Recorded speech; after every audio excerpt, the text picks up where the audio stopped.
Yo, what's up? Welcome back to another episode of the Sauce. Remember when we had that huge monster Tuesday and followed it up with a winning Wednesday, and it looked like things were turning around and we were going to get on a nice little hot streak? Well, that ended quick. I got crushed tonight. Luckily, it was Thursday, and I didn't really place any super heavy bets down, but still, I got absolutely rocked. I need the Dodgers -1.5 to hit. That game's on right now. But we need to put that one in the past immediately and move on to Friday, my favorite baseball day. 15 games on the slate. Let's get into it. Welcome to the Sauce. The Sauce. Sauce. Hey, get the sauce. First up, Cleveland Guardians on the road in Wrigley Field to play the Cubs. We got Cal Quantrill on the mound. He's pitching against Justin Steele. Cubs open up as -150 favorites here. Total opens up at 9. Let's take a quick look at the spreadsheet. According to the model, we got 4-1 Cubs after 5 innings. Final score 6-2 Cubs. So like I said, Cal Quantrill's pitching, returning from injuries, making his first start in a month. You can see this is a chart here of his last 10 starts. Things weren't going very well for Cal before he got hurt. Look at his last 7 starts specifically. The earned run numbers are a bit up and down, but look at the FIP numbers. That's the white line, hovering pretty consistently around 5.5, 6.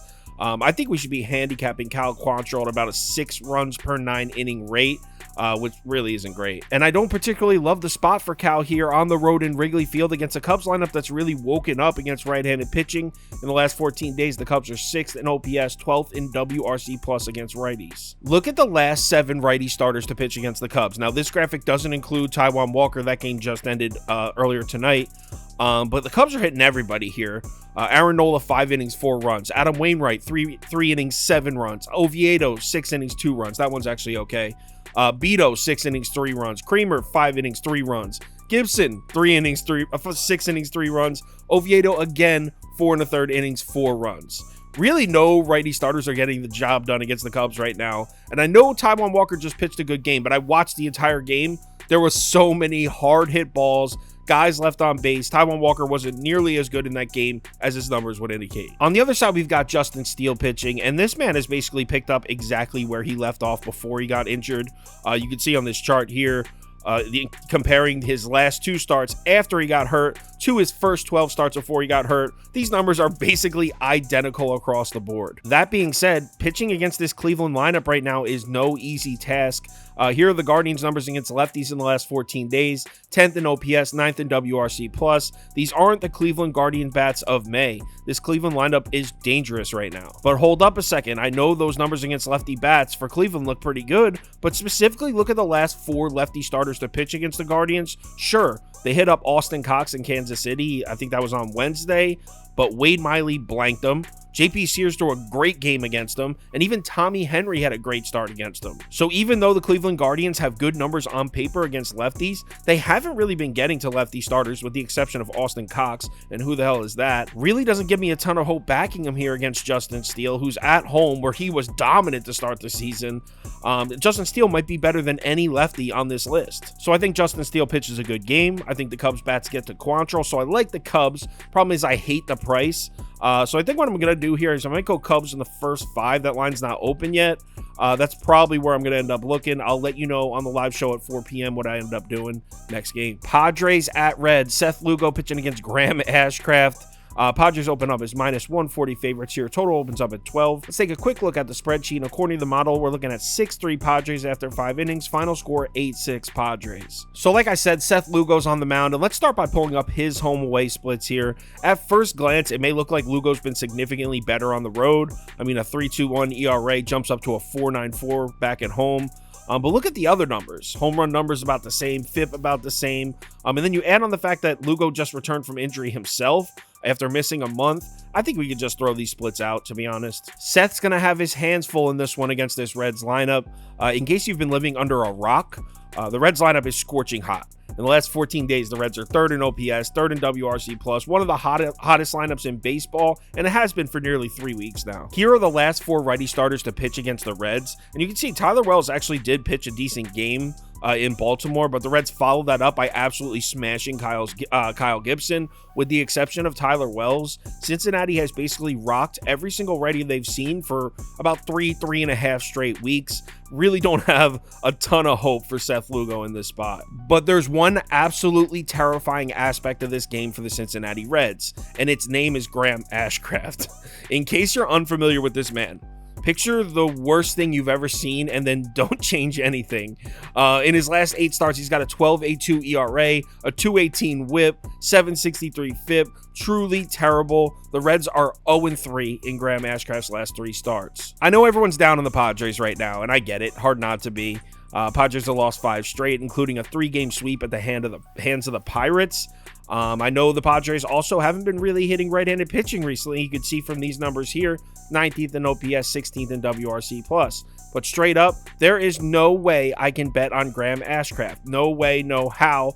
The man is throwing beach balls out there. So give me the Padres money line. No hesitation. Next game. Nats at Phillies. Josiah Gray pitching against Christopher Sanchez. When I started recording, the line was not open for this one. It looks like it's open now. Phillies open as -175 favorites. Total opens up at 9. Let's take a quick look at the spreadsheet. According to the model, we got 3-1 Phils after 5 innings. Final score 5-3 Phils. So like I said, I didn't have a line for this one. It must have just opened within the last couple minutes. And it looks like we are going to see Josiah Gray versus Christopher Sanchez. So I'll have a pick for this one on the live show at 4 p.m., but I got nothing right now. Next game. Twins at Orioles. Pablo Lopez pitching against Dean Kramer. Baltimore opens up as very slight favorites here, -120. Total opens up at 8.5. Let's take a quick look at the spreadsheet. According to the model, we got an early lean on the Twins here. 3-2 Minnesota after 5 innings. 9-inning score, 4-4. So let's start with Pablo Lopez home-away splits here. And I know at a quick glance, the ERA will tell you that Pablo Lopez has been a lot better on the road. You can see a 5.94 ERA at home drops all the way down to a 2.94 on the road. But his FIP numbers don't say that at all. Actually, his FIP is actually better at home, slightly better. What these numbers say to me is Pablo Lopez has been extremely unlucky in his home starts. Just look at Pablo Lopez's last 3 home starts on this chart. The white line is his FIP. You can see it's way lower than his earned runs numbers, indicating that he's either not getting any defensive help at all, or he was put in a seriously hitter-friendly environment, or both. 4 of his last 5 starts, he's had a FIP of 2 or even lower, which is excellent. Pablo Lopez is pitching pretty well right now. Not the easiest spot for Pablo, though. He's on the road in Baltimore, and you can see here, Orioles have some solid-looking numbers against right-handed pitching. These are the numbers in the last 14 days. We're talking 12th in OPS, 11th in WRC+, so Baltimore's been getting to right-handed pitching. Here are the last 5 righty starters to pitch against Baltimore, and you can see Taj Bradley and Logan Gilbert both pitched good games against the Orioles, but look at the 3 after that. Luke Weaver, 4 1/3 innings pitched, 4 runs. George Kirby, 6 1/3, 3 runs. Bryce Miller, 4 1/3, 3 runs. So I think a safe medium for Pablo Lopez. I think we can count on him for about 6 innings and 2 or 3 runs. On the other side, we've got Dean Kramer, and honestly, who knows what you can expect from this guy right now. You can see on this chart, this is a chart of his last 10 starts. His earned run numbers have been solid, with the exception of the Milwaukee game. But look at his FIP numbers in the last 4. 3 of his last 4 games, well over 6. So maybe that indicates some negative regression around the corner for Dean Kramer, but look at the Twins' bats against righties in the last 14 days. This doesn't exactly scare me. Minnesota's 23rd in OPS, 21st in WRC+. So yeah, maybe Dean Kramer is due for some negative regression at some point. But at home against this Twins lineup, I don't know if this is the spot for it. Here are the last 4 righty starters to pitch against Minnesota, and as you can see, these guys are not really having trouble with this lineup right now. Bryce Elder, 6 innings, 2 runs. Strider, 7 innings, 1 run. Lorenzen, 5 innings, 2 runs. Olsen, 5 1/3, 1 run. I think Dean Kramer should handle himself just fine in this spot. So I like both starting pitchers here. I'd probably give the slight edge to the first 5 to Baltimore, not because I think Dean Kramer's better than Pablo Lopez, but I think Baltimore's bats are significantly better than Minnesota's right now. So let's switch it over and look at the bullpens, and really not much of a lean here at all. I guess the Twins have been slightly better. Neither of them been very good. In the last 14 days, Minnesota's 20th in ERA, 14th in WHIP. Baltimore is 26th and 24th, so I guess a slight lean on Minnesota. I can see why the books have this one close to a pick'em. It feels like a true pick'em.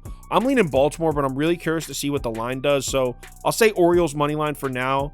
I doubt I bet Minnesota here. It'll be Baltimore pass for me. Next game. Brewers at Pirates. Freddie Peralta pitching against Osvaldo Bido. Milwaukee opens up as minus 160 favorites. Total opens up at 8.5. Let's take a quick look at the spreadsheet. According to the model, we got 3-1 Pirates after 5 innings. Final score 4-3 Pirates. Well, we got ourselves a Freddie Peralta start, and don't look now, but Freddie might be starting to get his shit together a bit. 3 of his last 4 starts was solid with a FIP below 4. As you can see from the first chunk of this chart here, Freddie was seriously going through it for a while this season. And he's pitching against Pittsburgh. That's incredibly positive news for Freddie considering he owns this team. He's made 8 starts against the Pirates in the last 3 years. He's got a 2.47 ERA, an 0.94 WHIP, and a 3.23 FIP against them. He just pitched against the Pirates 11 days ago, and he was great. 6 innings pitched, 2 hits, 3 walks, and 2 earned runs. 66 game score. Milwaukee won that game 5-2. Look at the current Pirates lineup's career numbers against Freddie Peralta. Just 7 of 41. That's just a 171 batting average, 520 OPS, and just 1 career RBI in 41 at-bats. And I know some people might be looking at that Pirates sweep over the Padres and thinking, hey, maybe there's some life to this Pittsburgh lineup. But the thing is, they didn't get to any of the starting pitchers. They got to that dude Near or whatever from the Padres who pitched in place of Yu Darvish. But look at the last 6 righty starters to pitch against the Pirates team. Take out that start from Near, who wasn't even supposed to pitch like I said. Joe Musgrove, 6 innings, 2 runs. Perez, 6 innings, no runs. Hoings, 5 innings, no runs. Kendricks, 6 1/3 innings, 1 run. Stroman, 7 innings, no runs. Pirates bats aren't touching righty starters right now. I fully expect Freddie Peralta to deal. On the other side, we've got Osvaldo Bido pitching, like I said, and he's off to a really good start to his career. He's made 3 career starts. He's got a 3.45 ERA, 2.95 FIP. He's really been good. Now, the Pirates are 0-3 in those games, so it hasn't really resulted in winning baseball as of yet. But Pittsburgh's got to be pleased with the way this kid's been pitching. The 147 whip worries me a bit. You can't play around with base runners at that rate and expect to keep your ERA at 3.45. That being said, are the Brewers lineup going to be the ones to tag him for the first time? Because Milwaukee's numbers against righties certainly aren't impressive. 27th in OPS, 27th in WRC+. These are over the last 14 days. I'm sure Bito's going to get hit up at some point. I'm just not sure if we can count on the Brewers bats to be the ones to do it. When we look at the bullpens, it points us over to Milwaukee side even more. The Brewers bullpen has been much better recently. The last 14 days, Brewers are 3rd in ERA, 13th in WHIP. Pirates bullpen is towards the bottom of the league in every category, but keep in mind that just a few days ago, they were dead last, 30th in every category, so they have shown some signs of improvement. Overall, I like the Brewers to win this game. Obviously, I don't love the price at minus 145. It might even be higher by the time I upload this. So I think I'm going to say Brewers first 5 minus a half run. I think that's going to be the best bet here. I'll let you know on the live show what I decide to do. Next game. Red Sox at Blue Jays. James Paxton pitching against Jose Berrios. Toronto opens up as minus 140 favorites here. Total opens up at 9. Let's take a quick look at the spreadsheet. We got a tie 2-2 after 5 innings. Final score 4-3 Toronto. Here are James Paxton's starts on the season. You can see the production tailing off in the last 2 a bit, but as a whole, the last 5 starts have been pretty solid for Paxton. I don't want to take anything away from his success recently, but I do have to mention his last 3 opponents, the Rockies, the Twins, and the White Sox. Want to know where those 3 teams rank against left-handed pitching in the last 30 days? 24th, 25th, 29th. So Paxton, yes, he's pitching well for the last 3 to 5 starts, but he's been extremely lucky as far as his opponents. And look how the Toronto Blue Jays have been hitting left-handed pitching recently, because it's impressive. In the last 14 days, they're 6th in WRC+, 7th in OPS. This is going to be the toughest lineup Paxton has pitched against maybe this entire season. Let's pull that Paxton chart back up, and you can see he pitched against the Angels and Padres last month. So the Blue Jays will be the toughest lineup he's seen since those starts, and you can look, that's back when Paxton was getting rocked. So I think we can count on the Blue Jays getting to James Paxton here. Here are all the lefties to start a game against Toronto in the month of June. There's only 2, and they're both really good. Martin Perez and Framber Valdez, 2 elite lefty starters, and the Blue Jays were able to score runs on both of them. Now, on the other side, we've got Jose Berrios pitching, like I said, and Berrios has been solid for a while now. Here's a chart of his last 10 starts. You can see, with the exception of the Marlins start, where he got absolutely crushed, this is a pretty consistent looking graph. But take a look at the FIP numbers. Again, that's the white line. Consistently higher than his earned runs numbers, indicating that he's been having a bit of good fortune here. Berrios has a 2.66 ERA over this stretch, but the FIP is showing us that number should be closer to 4, which is still solid, just saying Berrios might be a bit overvalued. Now, it's a good thing that he's pitching at home. Over the last couple of years, that's definitely been a good thing for Jose Berrios. That being said, his last 4 starts at home definitely aren't as dominant looking as his home starts were early in the season. 3.33 ERA is solid and a 1.23 whip is pretty solid, but again, look at the FIP, up at a 4.91. indicating there very well could be some negative regression around the corner for Jose Berrios. But can the Boston Red Sox bats get to him? And it's tough to answer that question based on these numbers. These are the Red Sox numbers against right-handed pitching in the last 14 days. 16th in OPS, 17th in WRC+. This is about as mediocre as it could get. But look at the last 8 righty starters to pitch against the Boston Red Sox. Yes, they did hit up the twin starters at the bottom of this chart here, but look at the last 4 specifically. Giolito, 6 innings, 1 run. Lance Lynn, 5 2/3, 3 runs. That's good for Lance Lynn. Sandy, 7 innings, 1 run. Luzardo, 6 1/3 innings. I'm sorry, Luzardo's a lefty. He doesn't belong here. So it looks like the Red Sox are trending in the point is, it looks like the Red Sox are trending in the wrong direction against right-handed pitching. So I really like a low-scoring Toronto win here, but I'm a little scared to play the under because if you look at the bullpen numbers for both these teams, both Toronto and Boston in the bottom half of the league in every single major metric in the last 14 days as far as bullpens go. So the bets I'm circling around here, I got 3. Toronto money line, first 5 under, Boston team total under. So I like a low scoring Toronto win. Not sure which of those 3, maybe 2 of them, maybe go heavy on 1. Not sure exactly what I'm going to do, but it's going to be something along those lines. Next game. Astros at Rangers. Ronel Blanco pitching against John Gray. Rangers open up as big favorites here, minus 165. Total opens up at 9. Let's take a quick look at the spreadsheet. According to the model, we got to lean on Texas. 4-2 Rangers after 5 innings. Final score 7-3 Rangers. Well, in case you haven't heard, the Astros bats are officially back, especially against right-handed pitching. Last 7 righties to face Houston, 31 2/3 innings, 8.24 ERA and a 1.86 whip. Over the last 2 weeks, Houston 7th in WRC+, 6th in isolated power, 9th in WOBA. Houston's lineup is back. But now they face John Gray, and surprisingly, the Astros actually have terrible career numbers against this dude. Through the Astros lineup combined, through 43 career at-bats, they're hitting just 186 off John Gray with a weak 542 OPS. And the trio of Bregman, Altuve, and Kyle Tucker combined to just go 1 of 23 off John Gray. And by the way, John Gray's been pretty damn good recently with the exception of 1 hiccup. In his last 9 starts, he's got a 1.97 ERA, 2.36 WOBA, an 0.83 whip, and a 3.21 FIP. John Gray's been pitching really well. But here's the thing, despite John Gray having really good numbers against Astros lineup, the Rangers are still 0-3 in John Gray's last 3 starts against Houston, and he had a 5.11 ERA and a 1.45 whip in those 3 starts. We just saw him look completely vulnerable 2 starts ago against the Blue Jays. I think the Astros have the juice to exploit him the same way Toronto did. On the other side is Ronel Blanco, and I can't say I'm excited to back this dude. Spoilers, I'm on Houston here. Through 4 starts, Blanco has posted a 4.70 ERA, 3.42 WOBA, 2.7 home runs per 9, 6.84 FIP. Really not great looking numbers, and the FIP indicates that he's been lucky to get those numbers. They should be even worse. But now he heads into Texas, and you would think this is where he's going to get murdered, right?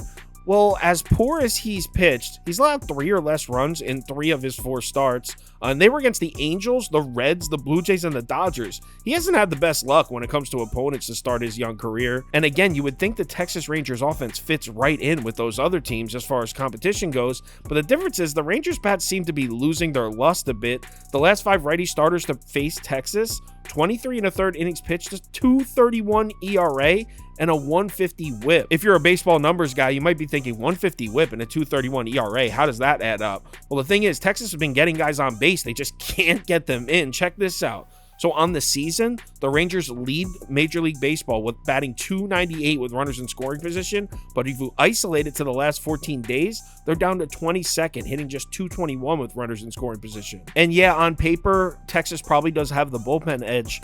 But the Astros, in that blowout win over St. Louis, all their high leverage arms got a day's rest. I don't think these two teams are that far apart, and I don't really think it's a huge pitching advantage with John Gray in a spot where I think he's going to get hit. So at a plus 140 price with this red hot Astros lineup, I'm going to take it. Give me Houston money line next game. Dodgers at Royals. Bobby Miller pitching against Alec Marsh. I don't know either. Dodgers open up as minus 235 favorites. Total opens up at 9.5. Let's take a quick look at the spreadsheet. And according to the model, we got 2-1 Dodgers after 5 innings. Final score 5-3 Dodgers. Look, I'm going to skip this game for now because I have no idea who Alec Marsh is. He's making his MLB debut. Don't know a damn thing about him. And Bobby Miller's been struggling recently, so there's a bit of a question mark next to him. I will say the Dodgers playing this late game in Coors Field, fading a team coming out of the high elevation in Coors Field without a day off is usually a favorable spot, and that game was delayed by rain, so you add that on as well. So you got the Dodgers playing in Coors Field super late, then immediately going to Kansas City to play against the Royals. Really nice spot for KC. I don't know if I have the balls to play that. Just thought I'd mention it. Next game. Guys, we had a problem here. So for whatever reason, the Mets game and the Braves game, they didn't come through. So I'm leaning Mets in the Mets one. I have a bunch of notes, but I'll go through it in the live show. Sorry, I don't know. The footage just disappeared. And the Braves one, I did pass for now. I'm waiting for line movement. So just tune in at 4 p.m. and I'll give you all my notes for that. Tigers at Rockies. Michael Lorenzen pitching against Austin Gomer. His line opens up at Detroit minus 130, and total opens up at a Coors Field standard 11.5. Let's take a quick look at the spreadsheet. According to the model, we got to lean on the Tigers here. 4-2 Detroit after 5 innings. Final score 6-4 Detroit. So are the Tigers back against left-handed pitching? If you remember, start the season, the Tigers were ripping through lefties, but then they went through a hard slump, plummeting to the bottom of the MLB. But the last 6 lefties to pitch against the Tigers, they combined for 31 2/3 innings, 6.25 ERA, 2.3 home runs per 9, and a 142 whip. Over the last 30 days, the Tigers sit 5th in WRC+, 5th in WOBA, 3rd in isolated power. That's against lefties through the first 5 innings. So the Tigers are getting to left-handed starters. And want to know who's pitching for Colorado? The Fade Lord himself, Mr. Austin Gomer. He actually looked good in his last start against the Angels, but they were slumping against lefties, still are kind of. But overall, he's been a disaster at home in Coors Field. In these spots, he's posting an 8.72 ERA, 2.55 home runs per 9, 6.86 FIP. He should definitely get hit up by this Tigers lineup. On the other side, we got Michael Lorenzen pitching, like I said, and a bit tougher read here. You can see on the chart in his last 7 starts, he either throws a gem or gets absolutely rocked. He's coming off 2 solid starts against Minnesota and Kansas City, so I mean, if you go by the pattern, he's probably due for a blow up here, and at Coors Field, I could definitely see it happening. Considering the fact that Colorado's been significantly better against right-handed pitching recently, this whole season basically, but especially recently. If you look at the last 7 true righty starters to visit Coors Field, they combined for 36 2/3 innings pitched, 6.38 ERA, 1.83 WHIP, and 6 of them have allowed 4+ runs to the Rockies. Michael Lorenzen has 1 career start in Coors Field, and he allowed 9 base runners, 2 homers, and 8 runs through just 2 1/3 innings of work. So yeah, I think the pattern continues. I think Lorenzen gets rocked here as well. When it comes to the bullpen, there's no doubt that the Tigers have the edge here. On the last 30 days, Tigers are 16th in ERA, 13th in WOBA, 11th in FIP. Rockies in the same exact categories in the same exact time span, 27th, 29th, 27th. So no question that the Detroit bullpen has outperformed the Colorado bullpen, but with that Reese Olson leg injury, he left the game early in yesterday's game against Texas, and the Tigers had to use 6 relievers out of the bullpen in that game. So the Tigers pen is definitely kind of gassed here. So obviously I like Detroit to win, but with the taxed bullpen, I think the best angle is just go over here at 11.5. Give me the over. Next game. Yanks at Cardinals. Luis Severino pitching against Matthew Liberatore. Cards open up as minus 120 favorites here. Total opens up at 9.5. Let's take a quick look at the spreadsheet. And according to the model, we got 5-3 Cardinals after 5 innings. So heavy lean on the first 5 over there. Final score 6-5 Cardinals. So a lean on St. Louis and the over. So like I said, Luis Severino's pitching, and let's look at his 7 starts this season. Started off red hot against San Diego and Cincinnati. Got absolutely rocked by his next 4 opponents, and then actually put together a great game against Texas in his last start. But one thing that's been steadily bad for Luis Severino is his expected FIP. Through his last 6 starts, the lowest expected FIP he's had is a 4.79, and that includes the Texas game. His cumulative expected ERA during that span is a 5.26, and his FIPS is 6.40. Basically, what I'm saying is he's not getting unlucky. He just simply hasn't been pitching well. And it gets even worse for Severino. If you look at his splits on the season, there are 2 spots where Luis Severino is significantly worse. One is on the road, where he has a 7.85 ERA, a 5.70 FIP. He's got terrible numbers on the road. And the other one is at night, where he's got a 9.16 ERA and a 7.99 FIP. This is a night game on the road. This is a nightmare for Louis. And also, he's pitching against a Cardinals lineup that's beginning to heat up against right-handed pitching again. They're sitting at 6th in WRC+, 7th in isolated power, 5th in WOBA over the last 14 days. Now, JP France did just pitch a great game against them. That just ended a few hours ago. But the previous 5 righty starters to pitch against the Cardinals, 21 of the third innings pitched, 8.43 ERA, 192 whip. So the Cards have been hitting right-handed starters well. I think Luis Severino might have caught a slumping Rangers lineup at the right time. Definitely think he's due to get rocked here by the Cards. On the other side, you got Matthew Liberatore, and this is just one of the weirdest set of numbers. This guy just never seems to pitch at home. If you look at his service level numbers, he's terrible. Got a 5.60 ERA, 1.65 whip, 5.68 expected FIP. Disgusting stuff. But like I said, most of Liberatore's starts have been on the road. Even his last home start wasn't even at home at Busch Stadium. It was in London. If we look at he's only made 4 career true home starts. I don't know what his numbers are in those games. An 0.86 ERA, a 0 home runs per 9. He's never allowed a home run. Now he's got a 4.20 expected FIP, indicating he's had some good luck and there should be some regression. But those service level numbers in his true home games are insane. That being said, I'd be lying if I said I wasn't scared to back him against this Yankees lineup that's surprisingly hitting lefty starters. Of the 9 guys in the Yankees projected lineup in this game, against lefties, 7 of them have a WOBA above 330, which according to Fangraphs is slightly above average. If you're the Yankees talking about offense, you will take slightly above average right now. The last 6 lefties to start against the Yankees, 29 2/3 innings pitched, 7.88 ERA, 3.3 home runs per 9, so they're generating power against lefties, and a 158 whip. And what I failed to mention before when I was talking about Liberatore's numbers in his 4 true home starts, I failed to mention who he pitched against because that's an important fact here. The Brewers twice, once this year and once last year. Milwaukee's terrible against lefties both this year and last year. The Pirates last year, who were horrendous against lefties. And the Giants early in this season, who started off the season as one of the worst lineups against lefties in the league. So I don't know if I'm really buying into these elite Liberatore numbers in his true home starts. When we look at the bullpens, doesn't really give us a lean here. Both these units have been good. Both are in top 12 in most categories. So let's talk about the bet. I think both starters are going to get hit up. So I definitely like the first 5 over, even up at 5.5 at plus 104. It's up at 5.5 for a reason. If I had to pick a side, I'm probably leaning Cardinals right now. Don't quote me on that. I'll let you know for sure on the live show. For now, I'll say definitely first 5 over and maybe Cardinals next game. D-backs at Angels. Tommy Henry pitched against Griffin Canning. Angels open up as minus 145 favorites. Total opens up at 9.5. Let's take a quick look at the spreadsheet. And according to the model, we got a 3-3 tie after 5 innings. After 9 innings, 5-5. All right, so we got Tommy Henry on the mound, like I said, coming off back-to-back solid starts. In those starts, 12 1/3 innings pitched, just 3 runs allowed. That's solid for Tommy. But look at his last 7 starts on this chart. The earned runs numbers are up and down, but the FIP is above 4 in 6 of his last 7 starts. So that's got me a little worried, but what's even more concerning about Tommy Henry is his home-away splits. As you can see on the chart here, Henry at home is pretty solid, but on the road, his numbers spike. 378 WOBA, 2.36 home runs per 9, 650 FIP. That's pretty awful. Now, on paper, this should be a tough matchup for Tommy Henry. If you look at the Angels' numbers against lefties over the last 30 days, 11th in OPS, 8th in isolated power, 10th in hard hit rate. That's in the last 30 days, like I said. But I can't help bringing up the recent lefty starters against the Angels. The last 8 lefties to start a game against the Angels, 43 innings pitched, 2.09 ERA, 139 whip. I mean, lefties haven't been having problems pitching against the Angels recently. They're getting guys on base, which explains the 139 whip, but they're not doing anything with it.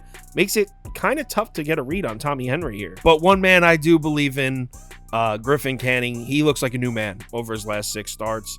During that span, he's rocking with a 2.25 ERA, an 0.89 whip, and a 3.43 expected FIP.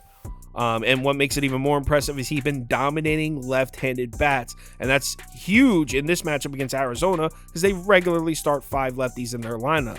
Over the last 6 starts, Griffin Canning against lefties, 210 WOBA, an 069 whip, and a 3.76 expected FIP against lefties. He has owned left-handed bats. And the Snakes haven't really been getting to righty starters. The last 8 righty starters to pitch against Arizona, 3.27 ERA and a 120 whip. So you add on the fact that Arizona might be slumping a bit against righties, and Griffin Canning's excellent splits against left-handed bats, and Corbin Carroll likely out with that neck injury. I think it's a sneaky spot to fade this Arizona lineup. Now, when it comes to the bullpen, the Diamondbacks definitely have the edge in pretty much every category, so I might stay off the full game. But in the first 5, I like the Angels, first 5 minus a half run. If you trust Tommy Henry, I'd go with the first 5 under 5.5. If you don't, take the Angels first 5 minus a half run. I'm going one of those two. I'll let you know on the live show. Next game. White Sox at A's in Oakland. Tanner Banks pitching against Louis Medina. As I'm recording this at 12:30 a.m., there is still no lines and no totals open for this game. Let's take a quick look at the spreadsheet. And obviously, we got to lean on Chicago. 4-1 White Sox after 5 innings. Final score 6-2 White Sox. Like I said, no lines for this one. And Tanner Banks is starting for the White Sox, which means it's going to be a bullpen day or something of the sorts. So I can't make a bet on this one until I know who the primary pitcher is. Might have a bet for this one on the live show at 4 p.m. Next game. Tampa at Seattle here. Shane O'Mac. McClanahan on the mound for Tampa, pitching against Bryce Miller. Seattle opens up as minus 120 favorites here. Total opens up at 7.5. Let's take a quick look at the spreadsheet. We got a slight lean on Tampa in the first 5. 2-1 Rays after 5 innings. 9 inning score, 3-3 deadlocked. So it's not very often you see McClanahan open up as an underdog here. Especially coming off a game where the Mariners were ice cold against Patrick Corbin, another lefty. Patrick Corbin pitched great. So I feel the odds makers must have some type of angle on Seattle, and I think we found it. So sure, Mariners bats on the year have been pretty awful against left-handed pitching. 20th in WRC+, 22nd in isolated power, 24th in OPS. Very concerning when you're dealing with a guy like Shane O'Mac. But look at the day and night splits here for the Mariners bats against lefties. Against lefties during the day, the Mariners bats are horrible. 30th, dead last in WRC+, dead last in isolated power, dead last in OPS. But if you filter the Mariners stats against lefties to just their night games, holy shit, they're 7th in WRC+, 7th in isolated power, 11th in OPS. And let's not act like the Mariners haven't been hitting lefty starters recently. The last 9 lefty starters to pitch against Seattle, 7.54 ERA and a 178 whip. So the Mariners have been getting to lefty starters as of late. And I know not everyone's crazy about day and night splits, but it's not uncommon for a team to just not hit well during the day. See the Minnesota Twins for reference. That team loves just punting in the day games. I know fading Shane O'Mac is scary, but he's in a bit of a vulnerable state right now. His back's been bothering him for 2 straight starts, and that's led to a drop-off in his stuff. He saw drops in miles per hour, spin rate, and break rate in his start against the Padres. Then his last start against Kansas City, his fastball and changeup were both nearly a combined 3 miles an hour down from his season average. Definitely not encouraging there. And we watched his start against Kansas City. He didn't look right from the jump in that game. He allowed 4 hits, 2 walks, and 2 runs through just 3 2/3 innings of work. For reference, the Royals are terrible. They're 28th in WRC+ and 28th in WOBA against lefties in the last 30 days. So for him to struggle like that, I mean, I don't think everything's okay with Shane O'Mac right now. That's why I think this is a spot to jump on Seattle. Coming off that embarrassing day against Patrick Corbin, I think they're going to get to Shane. And on the other side, we got Bryce Miller, who relies heavily on his fastball. If you know anything about the pitches that Tampa smashes, it's been the fastball. But if you look at how they performed against the fastball on the road in the last 30 days, definitely a drop-off. 25th in average, 22nd in slugging, 22nd in WOBA. So not hitting the fastball like they were earlier in the season. And I know Bryce Miller's recent road starts have not been looking great. He's been a beast at home. I mean, with the exception of that one game against the Yankees, you can see it on this chart, it's definitely an outlier. His 4 home starts against teams not named the Yankees, he's 4-0 with an 0.72 ERA and an 0.56 whip. I think Bryce Miller can deal here. No real leans on the bullpens. Both bullpens sit in the top 10 of most categories. Positive for Seattle. Most of the high leverage arms for the Mariners have had 2 full days rest. At a plus money, this line's moved 40 whole cents. I'm taking the Mariners here. Give me Seattle money line. If anything changes with any of these bets I've said in this video, I will let you know on Twitter, so give me a follow there if you're interested. Also, as I've mentioned a few times, live show tomorrow, 4 p.m. We'll go through every single game. It'll be me, Toast, and Prop Beaver. Friday's always the best show, so if you're able to make it, would love to see you in the comments. Also, if you want the final ticket that we put out, which has my top bets on it, my parlay of the day, and every single bet I'm making exactly how much on each, if you're interested in that, head over to KyleKirms.com. Friday MLB, let's bounce back from a terrible Thursday. We need it. I thought the cold streak was over. We had a beast Tuesday and a great Wednesday, and I thought it was over, but followed it up with a bad Thursday. It happens, though. Let's have ourselves a great Friday. Remember to bet responsibly, and I'll talk to you on Twitter.